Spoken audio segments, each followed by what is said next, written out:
I was born and raised outside of Cleveland, in Cleveland Heights, Ohio. 20 years ago, they started to do these small schools in my high school. Most of the white students were in the same small school. If you would go up there, rarely any security guards. The kids sort of had a different sense of, I would say, freedom. The way that the halls looked were very different from the way that the halls looked where my small school was, just the floor below. After school, kids could sort of hang out up there, sit down on the floors. You would come down to my hall, and it's very much like all of you have to go, shuffling us out like cattle. Even though I hadn't ever felt like I wasn't smart, I never felt that I was as smart as white students. I think it was because I saw how different Black students were treated in general in my school. And even though it wasn't necessarily my experience, I sort of internalized their experience. And I didn't feel that I was as smart as white students. In National Honor Society, I was one of 2 Black students in my cohort. And I was the only Black female, which, that intersection of Blackness and womanhood is a very hard space to occupy, especially in places of achievement or in places where, I feel like I have to prove why I'm there. And I always felt like I had to do that, especially with National Honor Society. I used to go home and actually cry to my mother after every meeting because I never felt like I fit in.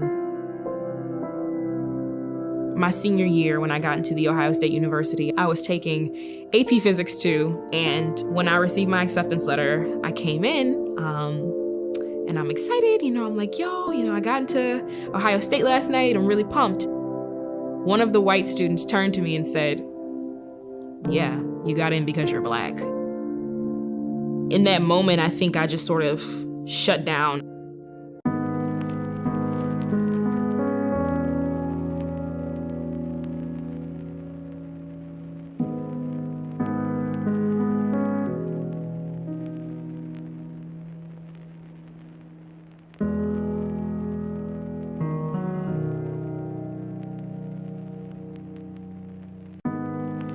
In middle school, there were things that really scared me about being Black and navigating a space where I'm one of few. In college, I was one of few. In graduate school, I was one of few. Every day, I'm battling that every day I'm still challenging myself to push forward. Racism definitely has made me angry. Racism has just really shaped my perspective on a lot of things.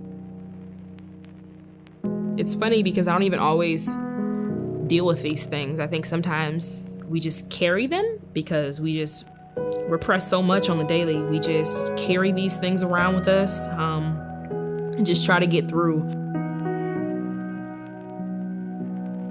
I have come to believe over and over again that what is most important to me must be spoken, made verbal and shared, even at the risk of having it bruised or misunderstood.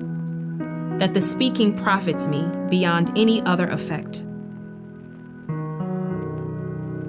Before college, I didn't know that Toni Morrison or Audre Lorde or Patricia Hill Collins, I didn't know that they existed. I didn't know that there were people who actually wrote about Black oppression and Black plight.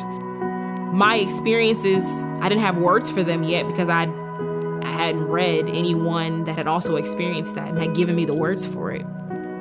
I was going to die, if not sooner than later, whether or not I had spoken myself. My silences had not protected me. Your silence will not protect you. What are the words you do not yet have? What do you need to say? What are the tyrannies you swallow day by day in attempt to make your own until you will sicken and die of them, still in silence?